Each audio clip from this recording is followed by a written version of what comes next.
incarnation of the Croft circuit, where rounds 13 and 14 will soon be underway. Let's see how the main contenders fared during the first qualifying session. Yes, hello and welcome back to ToCA Touring Car Championship. This is a track that I've been dreading for the entire season so far. Aptly named the Croft Curse. This track is not very well designed, probably because they didn't have a lot of data when they were creating this circuit. You have a lot of undulations, a lot of cambering issues on straights, and it is just a mess. So we're going to try our best anyway. We're going to start at the back of the grid as we always do, and just see if we can actually finally defeat and get rid of this Croft Curse. But we'll see how we get on anyway. The new Volvo driver had a torrid time there, qualifying well down the order. Indeed, so the Audi of John Bincliffe takes pole position, Alan Menu starting in third. My teammate is actually, well, I think that's the highest he's been in qualifying, starting in 7th. And then, of course, you got the usual suspects down at the bottom with the Fords, Peugeots, one of the Nissans. Oh, getting crossed with my words there. One of the Nissans and, of course, both the Vauxhalls. The cars are ready to start the first race, so let's join them down on the grid. Indeed, 25 laps then, or just over 53 miles. And away we go. Now, you'll see what I mean about the bumps and jumps, which have caused a number of headaches over the years. Again, I think it is partially because that the developers didn't have a lot of data with Croft because it was newly refurbished, it was resurfaced, and it was lengthened as well. And they hadn't had any form of track racing since the 80s. Croft was mainly used for rallycross events, and I think it was purely rallycross from 1981 onwards until 1997 when they redeveloped the circuit. So yeah, I think the lack of data that they had made this track a little bit bumpy and a little bit of a mess. You can see how the track dips in the middle in certain spots, and even the AI are having trouble keeping the car on the circuit. But I do love Croft, just not on this game, unfortunately, because it's very fast, very flowing, especially going through sunny out and sunny in, or sunny in and sunny out, I should say. But I think, well, I hope that we can get some good points here, but I'm not, you know, holding out any hopes.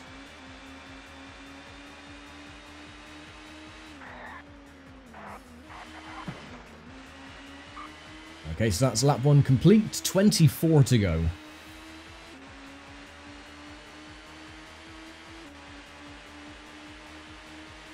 Alright, squeeze past the Nissan and the Peugeot.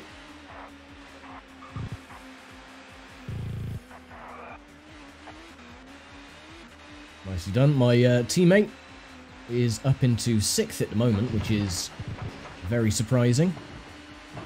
Get the Nissan out of the way.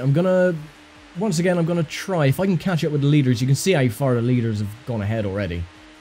So this is not going to be a walk in the park like it has been for the first half of the season, because we're in the second half now. 12 races down, 12 to go, 180 points on the table for a maximum score of 360.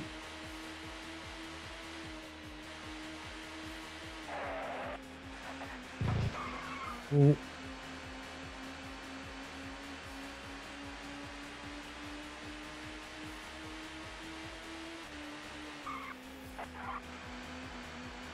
Not doing too bad at the moment though, catching up very slowly. Ooh. Alright, let's push you out the way, see if we can get our teammate up a little bit higher in the field. But you can see the revs of the car when they go over those bumps, you just don't get any traction whatsoever. So it can cause the car to get very, very unstable.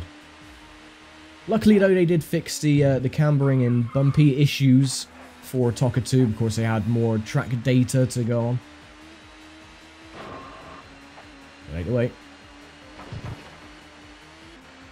But you can see in the middle of this section here, see it goes up on this side and that side, and there's just a big dip in the middle, which again unsettles the car, and the bumps you can see there. Oh my word.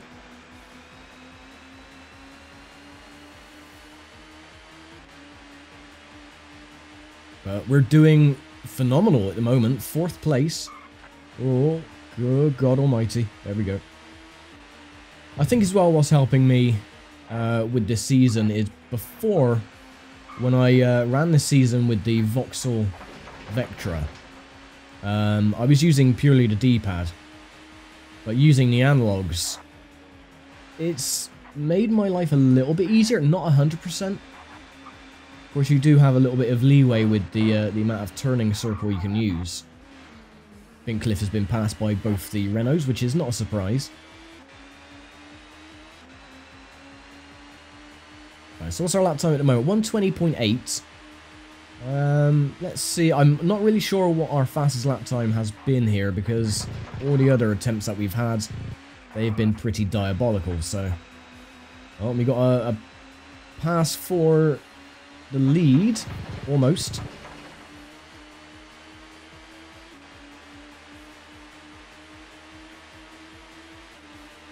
We got to help our teammate.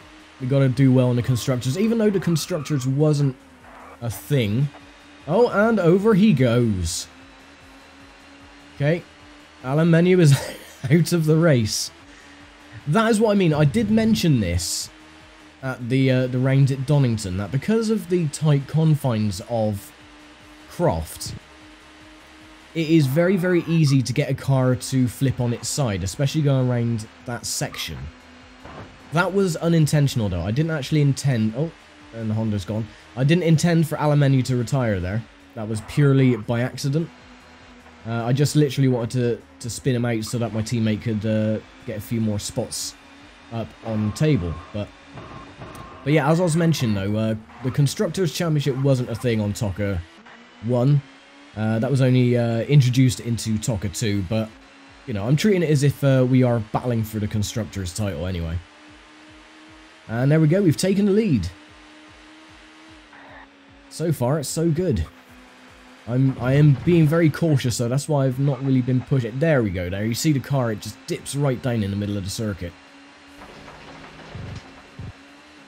And here, you've got like the sideways split, and then it goes down the middle, and it's just very... It messes with your equilibrium. So... yeah, not a great rendition of Croft.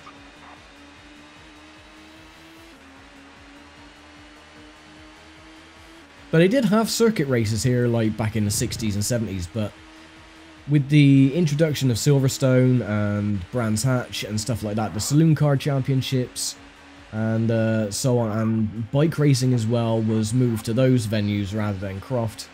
And they mainly focused on Rallycross from 1981 until 1997.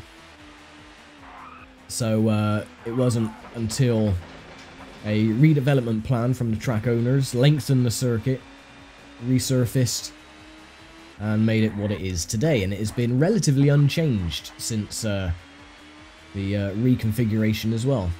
So they brought back the British Superbike Championship, local club championships as well, and of course the British Touring Car Championships arrived on the scene back in 1997 as well.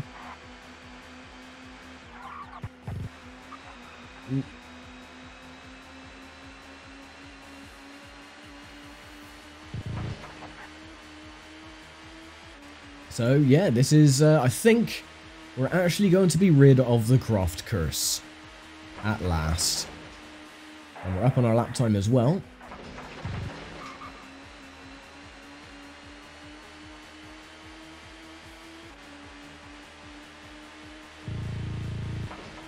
So I think this is sunny in and sunny out. Love these little corners. Very, very flat out until you get to here, obviously.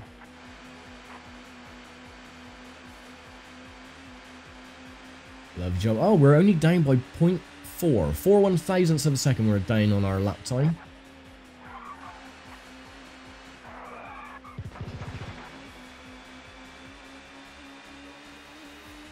Let's see what kind of lap time we can get. You can see the other cars on the back straight of the circuit there, flying past.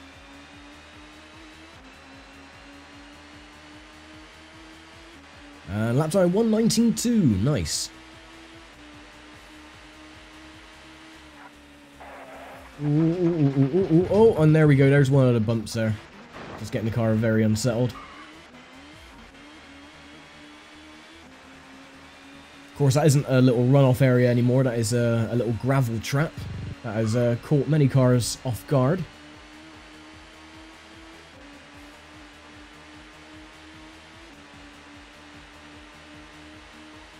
Namely Colin Turkington, when they had the rains there last year.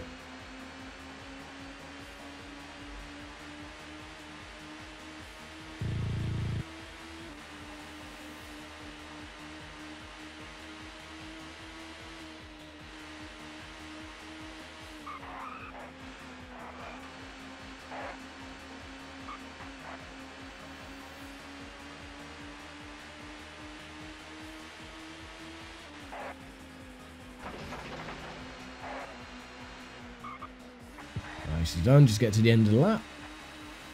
Probably see a few more of the cars, there they are, in the background, going on their merry way. Lap 7 complete. Starting at lap 8. Our lap time, a bit slower that time, 1:22. But, besides that little excursion we had on the previous lap, we haven't had a proper full-on spin yet, so... Wow, why did I just jinx myself? That, again, that is with the camber of the circuit, because it dips in the middle. You try and get around the corner and it just spins your car out. That is why I had so many issues before. But using the analog controls, it seems to be a lot easier to manage, rather than using the D-pad, which of course is just full on 100% steering locking and nothing. So I'm able to control the cornering just a wee bit better than I was.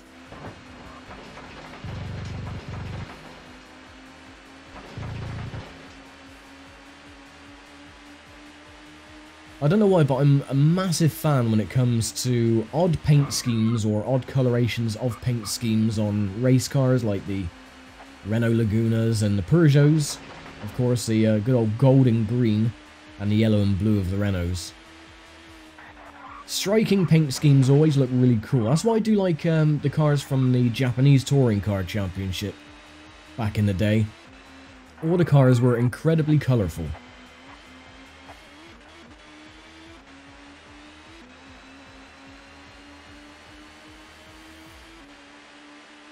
Which is why I like the Jack's livery on the Honda Civic from the mid-90s. That's why I made a little rendition of it on a Ford Sierra.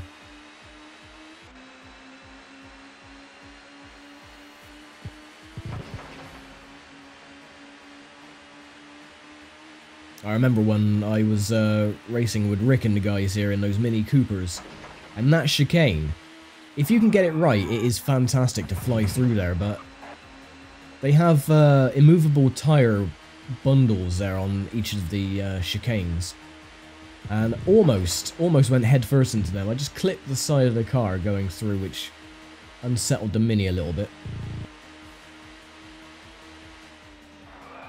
Oh, bloody hell. Right, we're up by 0.8. Let's see if we can beat our lap time this time. See if we can get a 1:18 something or other.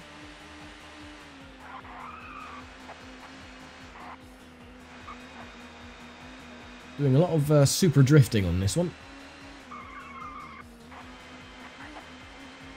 Catching up with the Ford, which is good. Lap 9 complete, starting at lap 10. We've got 16 laps to go.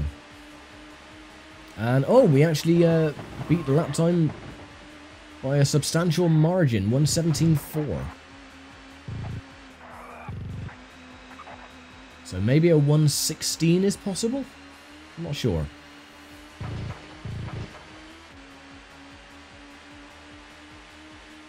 John Cleland is next in the Vauxhall Cavalier, or Vectra. They weren't using the Cavalier. That was the old rendition. I think the Cavalier, the last year they used it with 95? 96? Something like that.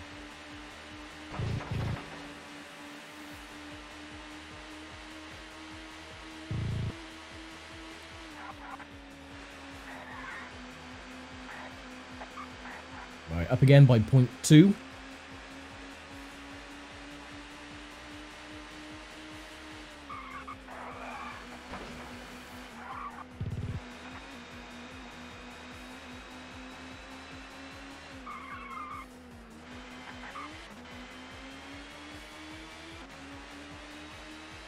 And what is our lap time? Can we get an even faster time this time? Yeah, a 1:16.7. Fan-bloody-tastic. I will celebrate by pushing the Ford off into turn 1. Hallelujah.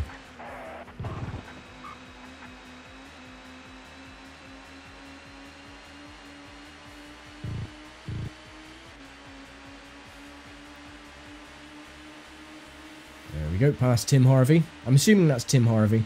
Patrick Watts is usually lagging at the back more often than not. Still up again by 0.2 or 0.2.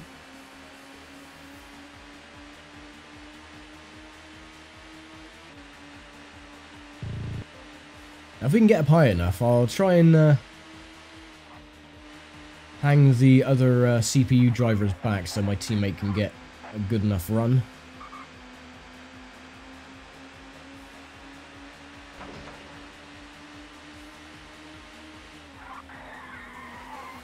Ooh.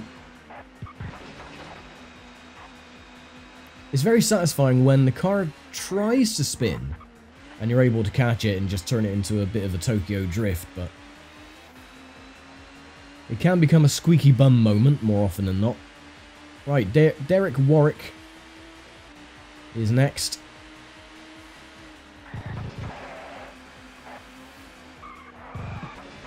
Still haven't beaten our lap time yet.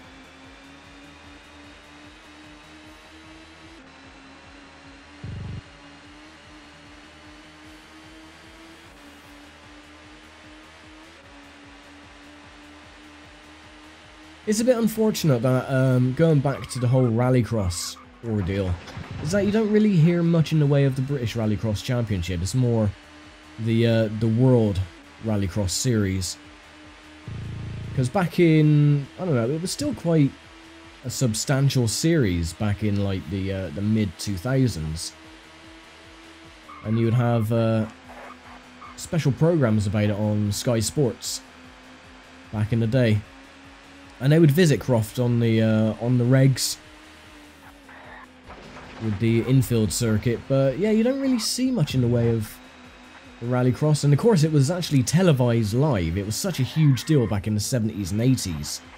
You had Murray Walker that used to commentate for it, where you had the when the Group B era finished in Rally in 1986. Most of the Group B cars, rather than just being retired and put in museums, they'd use them for the Group B Rallycross. So you had the Metro 6R4s, Audi Quattros, the Peugeot 205s.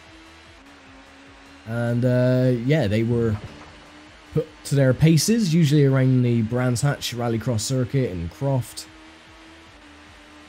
And again, it was televised on BBC Grandstand, but you don't get that nowadays, and it's really, really annoying. Rallycross was always good fun. You had like names like, was it Duran and Martin Shanker and all that lot.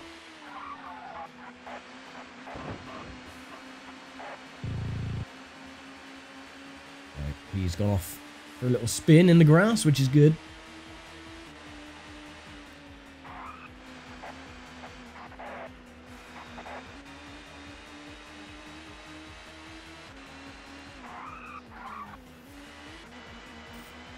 Through the hairpin for the 13th time. And starting lap 14. Still unable to beat the lap time just yet. Might be able to do it though if we can get a clean run. Or, no, that's our first spin. Our first proper spin. We were slightly out of bounds there as well. Yeah, it's funny. If you can drive far enough off the circuit, you get a little out of bounds and it just elastic bands you back onto the track. It's quite funny, especially if you go off far enough.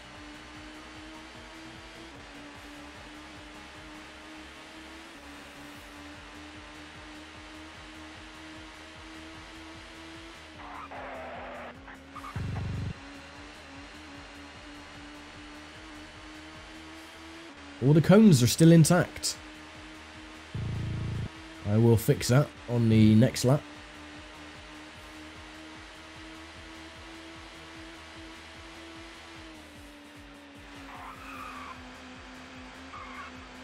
We're way down 6 seconds. Of course, we did have that spin. So that is understandable. Catching back up to the Peugeot to lap him for the second time.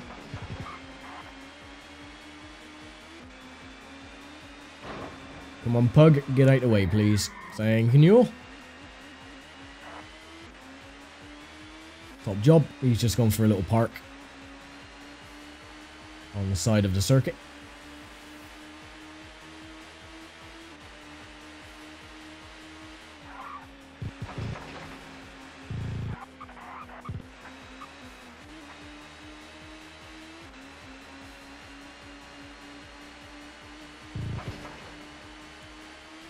That was actually quite fast through there, so I'm not sure what our lap time is likely to be. Yeah, we're up by 0.3. Good. Just bash it into the corners. Right, let's get rid of the cones. There we go. I am now satisfied. I think that that's just cost us a little bit of time, so we're probably not going to beat the lap time this time either. Because of my arsing around. No, down by a second. Coming up to lap my teammate for the first time.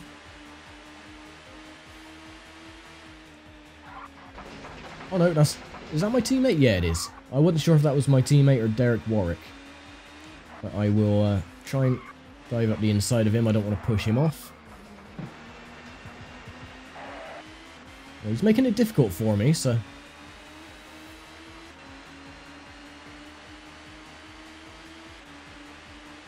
Now, I will be putting up another poll once I finish this championship off and get this game completed. I will be putting up a poll on what car to use for ToCA 2.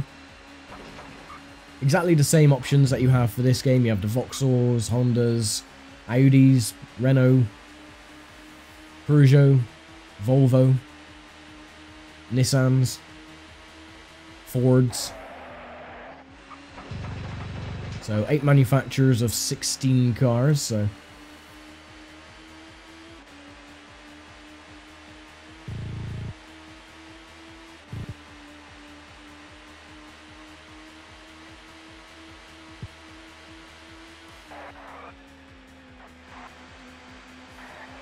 Ooh, car getting unsettled there. It's cool, we collected it, it's fine.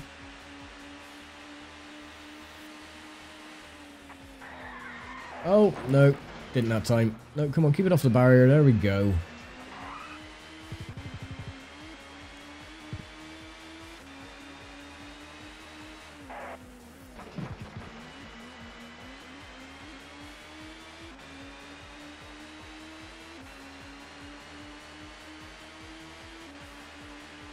I really don't like how the car struggles when you're coming out of the hairpin. And you just can't get any traction down. The car just bounces all over the place. Oh, and again there. Oh, yeah, that was the dips in the track getting the car loose.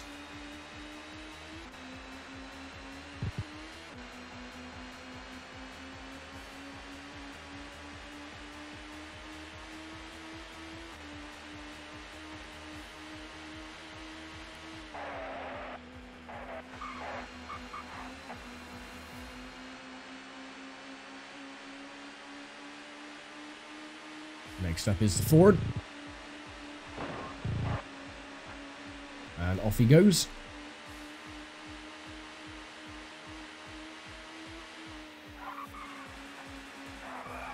Oh, this is going to end badly. No, we just managed to catch it.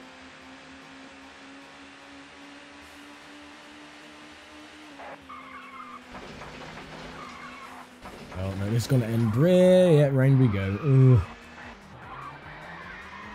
I thought my record for no spins on this track would be upheld, but no, 2 spins already.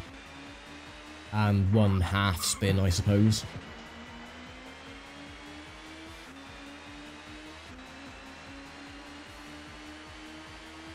And, oh, 10 seconds down on our last lap time. That's absolutely abysmal.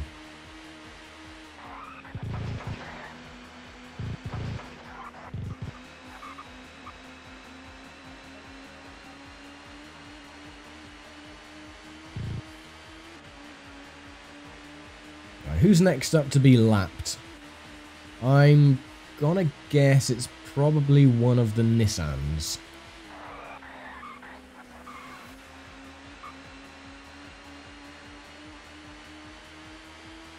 But we shall see. You can tell that the difficulty has increased ever so slightly anyway. Because lapping the midfield, and especially the front end of the field as well, is a lot more arduous than it usually is for the first half of the season. So it's a lot more difficult to catch up, and I'm going to try not spin there. Good.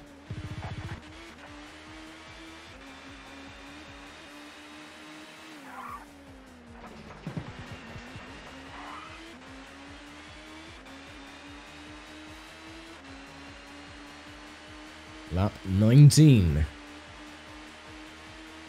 Coming to the closing stages.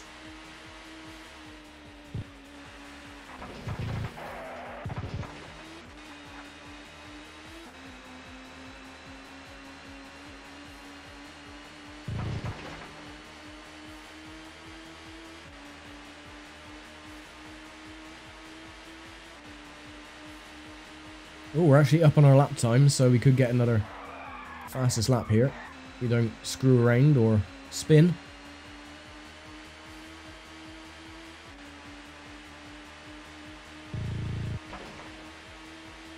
Through sunny in and sunny out.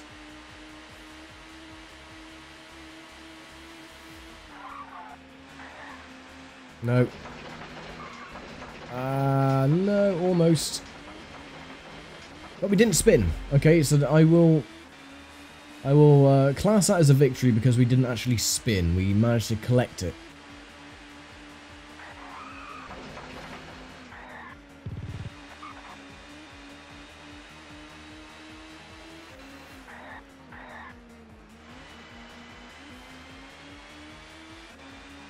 They should give me some points for that as well. 10 out of 10 artistic impression.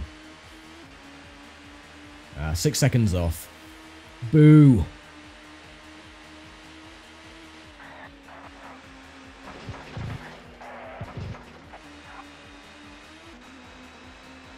Oh, well, we're coming up to lap another Ford. Get out of the way. Thank you.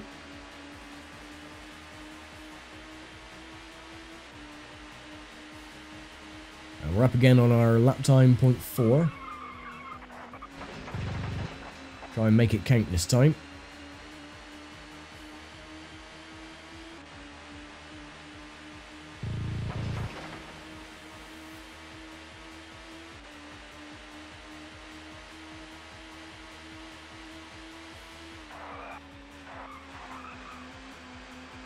No, we're down by 0.5.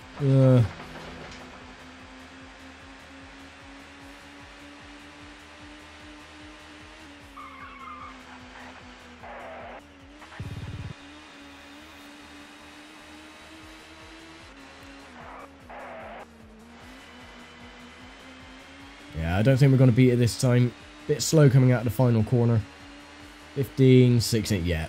So 117. Oh, exactly 1 second off.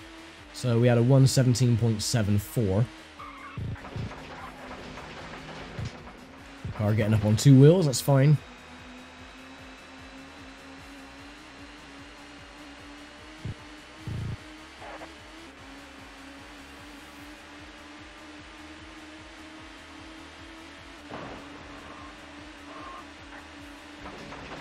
No. Oh, bloody hell.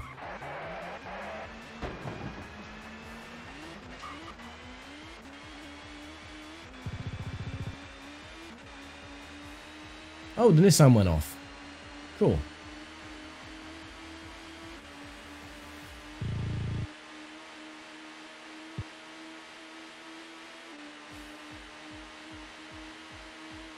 Back through sunny in and sunny out. Love those corners. Just blast it through there, absolutely flat out.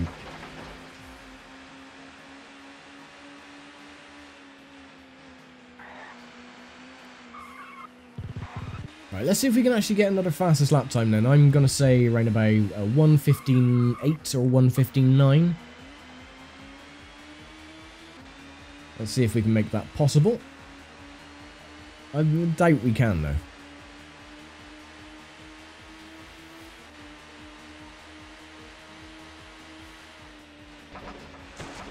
I'm definitely not doing that, nope.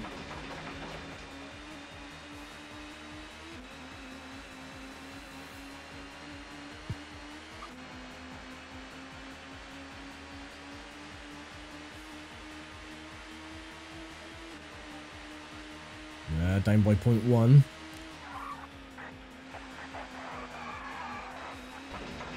No, that's messed it up again. Bloody hell.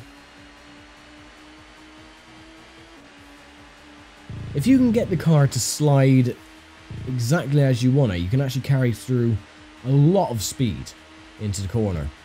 But it doesn't always happen, unfortunately.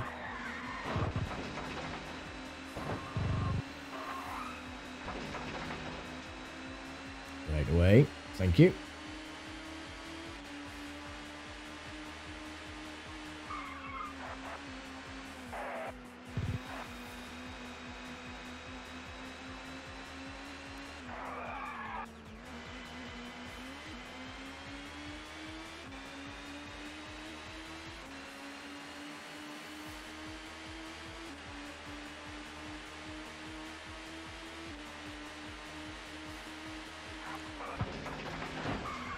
Oops, sorry, Cleland. That was, again, unintentional. But at least it was just a little spin through the infield. He's fine. And he's kept going at his usual pace, which is good.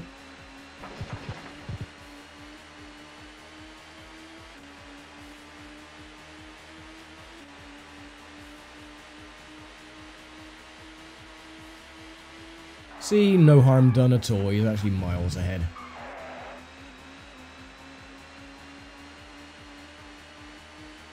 One thing that really did bother me about this game though is that the skybox is very, very small and it repeats itself. Way too much.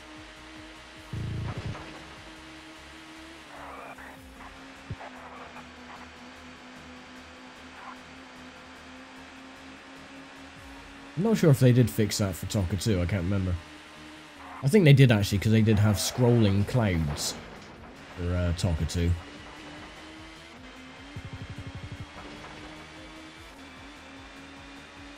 Okie dokie then, penultimate lap coming up.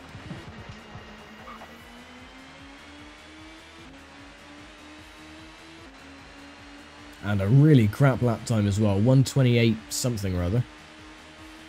11.9 seconds down.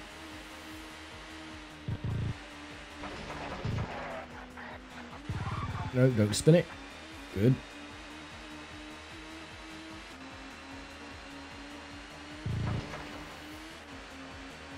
Come on, we got to get 1:15. Come on, we can do it. Oh, well, we're not going to do it like that. Down by 0.1 already.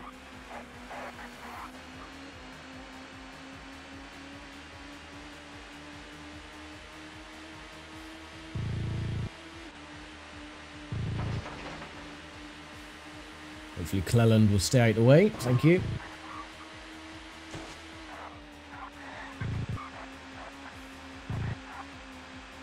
I think he did go off on the grass though. No, he's fine.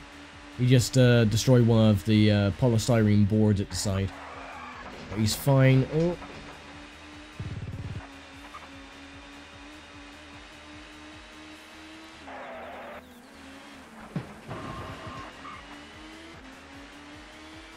No, I think we're too slow again. Yeah. Oh well. Right, last lap then. Last time we can actually see if we can beat our lap time. We're gonna win by a huge margin, so that's not a problem. So we have finally lifted the Croft Curse and are able to continue our winning streak.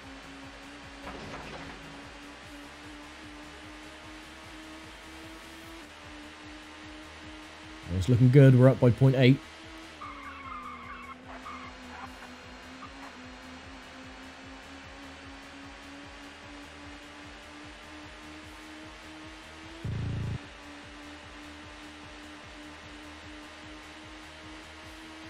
Hopefully the Ford won't get in our way either.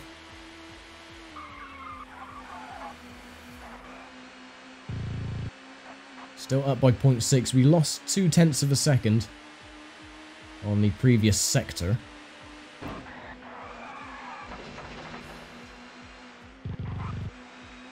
No, we've just screwed it up. Oh, bloody hell. It was looking so good then as well, but no, not to be. We'll have to try again on race 2.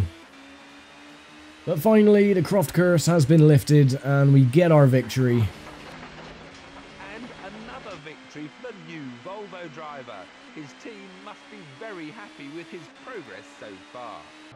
Here's how the race finished. Indeed. So my teammate finished 7th in the end. Jason Plato and James Thompson round out the podium. And unfortunately, that was not intended, but Alamenu does retire after I gave him a little nudge, and he went off into the barrier. So, yeah, it's all to play for again for race number 2. It's important for all the drivers to get a good lap in here as we join the second qualifying session. But we should do that next time, so I'll leave it here for now. Again, thank you very much for watching. If you like this kind of stuff, you know, give the video a like, it always helps out. And subscribe if you want to watch more stuff like this.